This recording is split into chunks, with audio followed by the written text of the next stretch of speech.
What's good with the fight fans, man? It's Kijana back with another fight card prediction. These are going to be my prelim predictions for UFC on ESPN 28. Yeah, I'm going to jump straight into it. The first fight is Orion versus Philip Rowe. I'm rocking with Orion. He's making his debut. He's 7-0. They're all finishes. He has 6 KO wins and 1 submission win, which is pretty impressive. Seems like he has decent cardio. Philip Rowe just wasn't impressive to me. He does have 4 submission wins and 3 KO/TKO wins. He's a plus 170 pick for this one. Orion Kosh is negative 200. That's kind of high for a debuter, but he looks to be promising for that division. He's pretty well rounded. He has some pretty good wrestling, pretty good ground and pound from what I've seen. Philip Rowe is going to look to try to submit him. Damn, Philip Rowe has a 9-inch. That's the one thing I'm worried about on this fight. I forgot that Rowe, aka the Fresh Prince, he has a 9-inch reach advantage, which is fucking insane. Yeah, you don't see that too often where someone has that much of a reach advantage on their opponent. He lost to Gabriel Green by UD. Who else did he lose to? Leon Shabazz. He beat Leon Shabazian by TKO. I wonder if that's Edmund Shabazian's brother or something. Probably not, but that'd be interesting. Anyways, I'm going to pick Orion Kosh on this one. I feel like he gets it done. Next fight, Ronnie Lawrence versus Trevin Jones. I'm rocking with Ronnie Lawrence, even though he is coming in on short notice. Trevin Jones was supposed to fight John Castaneda, and I think he was supposed to fight somebody else too, if I remember correctly.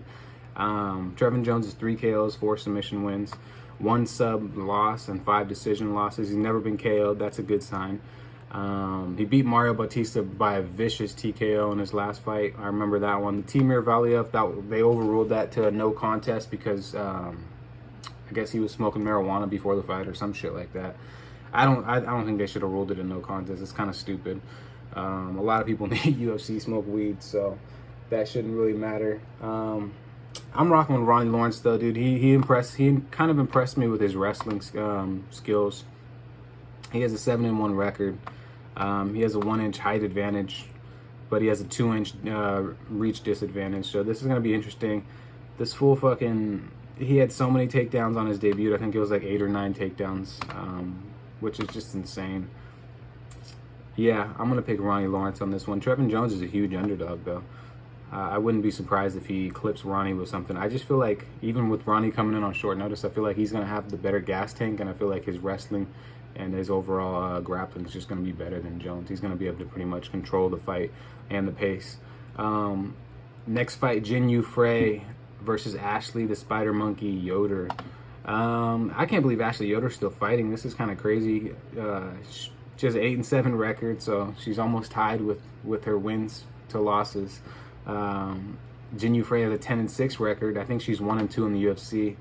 I think she won her last fight, which pretty much probably saved her job, her career. She has 1 KO, 2 submission wins, and 7 decision wins. She doesn't get too many finishes. She's been TKO'd twice and submitted once. Lost by unanimous decision 3 times. She beat Gloria DePaula. That's not really that of an impressive win. DePaula's fighting on this card. She lost to Kate Hansen by armbar. I remember that one. Conlec Supishara. I don't remember who that was, who she fought for that one. I'd have to look. Yeah, I don't know. This is a coin toss fight, dude, because both these fighters are kind of getting up there in age. Well, I mean, Ashley Yoder's only 33. The other chick's 36. Ashley Yoder does have 4 submission victories, so that's good. 4 decision wins, 7 decision losses. She's never been finished. Damn, that's crazy. I didn't know that. I knew she had a lot of losses in the UFC, but I didn't know that she never had been finished. So she went the distance with Angela Hill, Liviana Souza, Rhonda Marcos, Mackenzie Dern. She went the distance with Angela Hill twice. Justine Keish. I mean, she's fought in some really good opponents. She beat Miranda Granger, Siri Kondo, Amanda Bobby Brundage by split decision. I feel like Genu Frey could get it done, but at the same time, for something is telling me that Ashley Yoder could pull off a submission victory. Let me see what submissions that she has real quick, though. I think, yeah, mainly armbar wins if I recall. Yeah, 4 armbar. So all of her submission wins are by armbar. She does strike. She has a high output for her strikes, or high volume.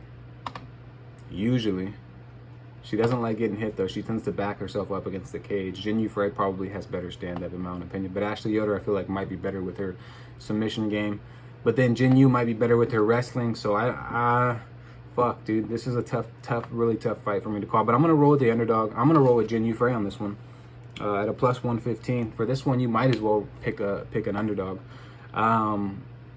Next fight, Danny Chavez versus Kai Kamaka. Who did I pick for this one? I put a question mark by this one, actually. Kai Kamaka is coming in on short notice, but I am going to pick Danny Chavez on this one, actually. I think he can get it. I think he can get the job done. Kai Kamaka's coming on super short notice. He doesn't have any finishes. He's 8-4 record. He has 1 submission win, 7 decision wins, 2 KO/TKO losses. One of them was to Jonathan Pierce, which was pretty vicious. It was in the second round. I feel like, I don't know. I just feel like Kai Kamaka doesn't have any power in his punches or anything. He's just a volume striker. He strikes a lot. So if you're picking him for DraftKings, I mean, that would be probably a decent pick, depending on the cost. The Colombian Warrior, Danny Chavez.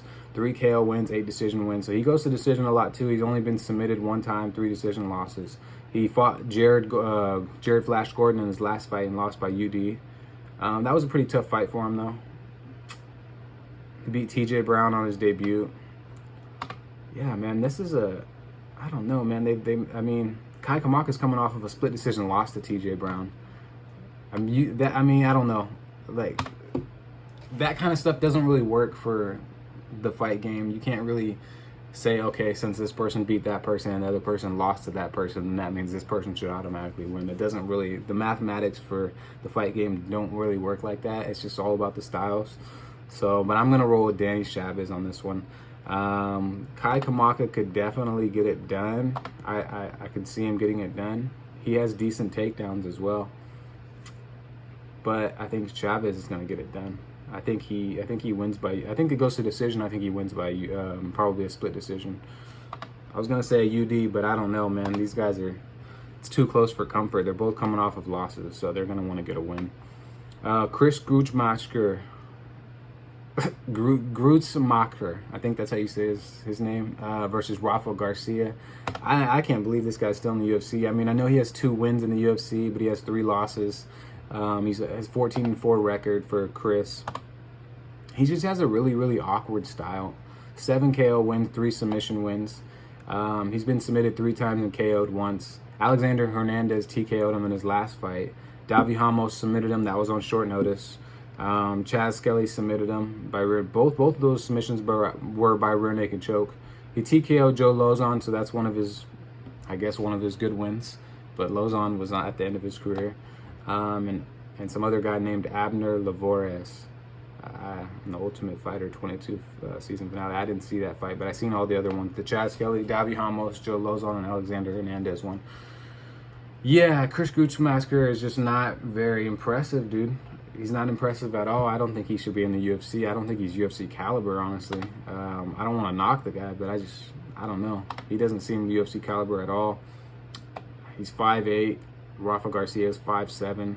Garcia has a 2-inch reach advantage. He's 12-1, so he's not going to want to lose to this guy. He has 7 submission victories. Okay, so yeah, he's probably going to win by submission. I could see him getting a rear naked choke in this one, since it seems like that's Chris's kind of downfall, is not being able to protect the neck. He has 1 KO win. He lost to Nasrat Haqparast on his debut. He beat Humberto Bandone. That wasn't in the UFC though. Haqparast is a really tough opponent too. I'm actually surprised that he went to a unanimous decision with him. I mean, he lost the fight, but he was 11-0 coming into the UFC. And I think that was on short notice as well too. I just can't. I don't remember for sure, so don't take my word on that. But I'm pretty sure that was on short notice. I'm picking Rafa Garcia on this one. Yeah, there's no need to really talk anymore about that fight. So. Next one, Colin Anglin versus Melsik Bagdasaryan. I watched some of Colin's stuff and I watched some of Melsic's, but I think Colin's going to get it done. And I think he's going to get it done in the second or third round. Possibly, it could go to decision, but I think he gets it done probably most likely the third round. Melsik didn't seem like he had really good cardio. He's good for about 1 round, 1.5 rounds. Most of his wins are in the first round. Colin has 4 KO wins, 1 submission win, and 1 decision loss. He's on a 7-fight win streak. Damn, dude. Yeah, his last 5 fights, 4 of them were by KO in the first and second rounds. He mainly goes to the second and third rounds. Colin does, so you know he has pretty good cardio. He had really good, he had pretty good wrestling too. Some good double legs, good ground and pound. I mean, the guy seems like he seems like he could be in the UFC. And Melsik is 4 KO wins, 1 submission loss, and 1 decision win. Yeah, man, I see Melsik gassing out. I see Colin just manhandling him on the ground and getting him in full mount and just fucking teeing off on him until the ref calls it. That's kind of how I see this fight going. They're both 5'9". Colin has a 1-inch reach advantage. Yeah, damn, these guys are really, really similar in body types, so they're not really similar in styles, though.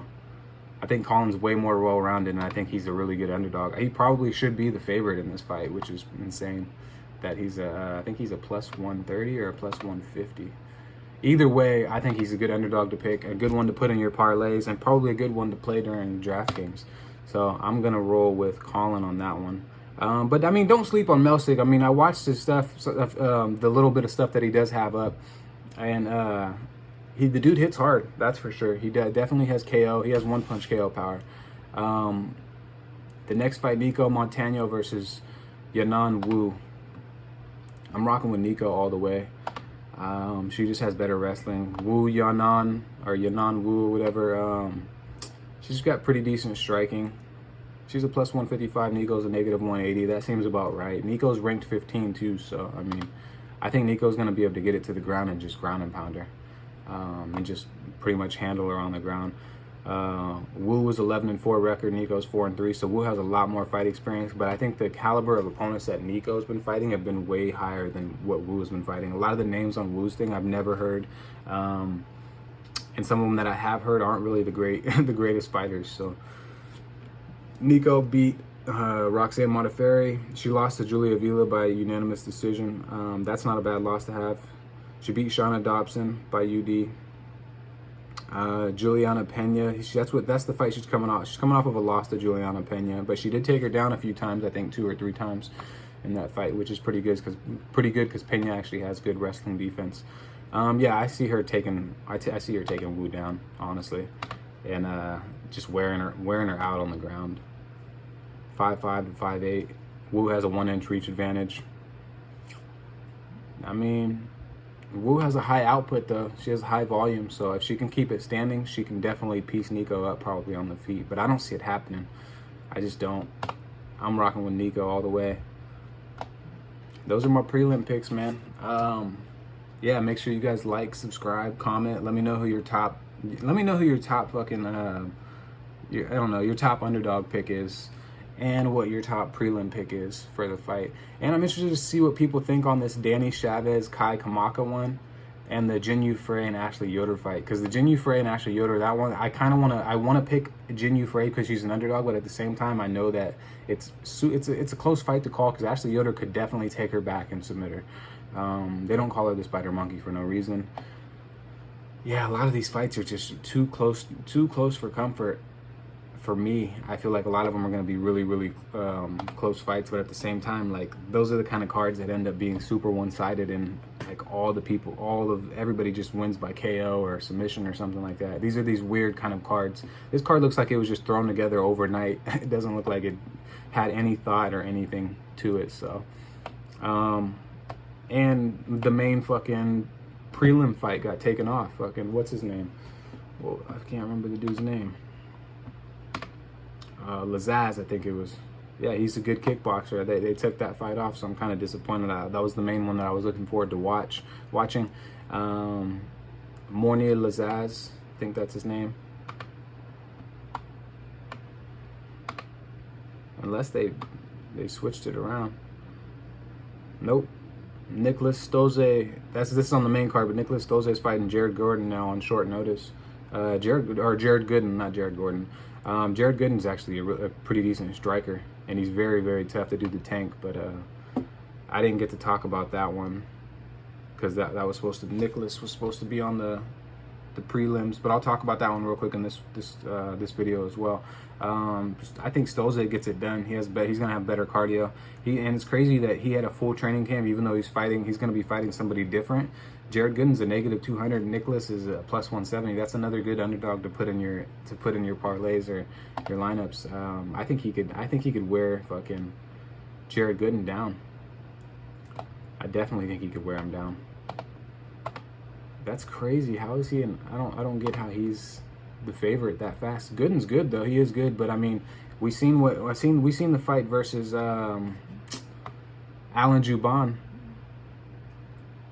and Gooden looked really, really good, but at the same time, like, Alan Juban was putting it on him. I think Nicholas Stoze could probably do some damage. He has 5 submission wins and 4 KO wins, 4 decision losses. He's never been finished. So it's gonna be an interesting fight. Yeah, I'm rolling with Stoze on that one. This is supposed to be on the main card, or it is on the main card and it's supposed to be on the prelims, but they switched everything around, so I thought I would just throw that prediction in there for you guys as well. Did I talk about the Ryan Benoit fight? I can't remember. Fuck it, I'm not going to talk about that one though. Yeah. All right, man. I'm out.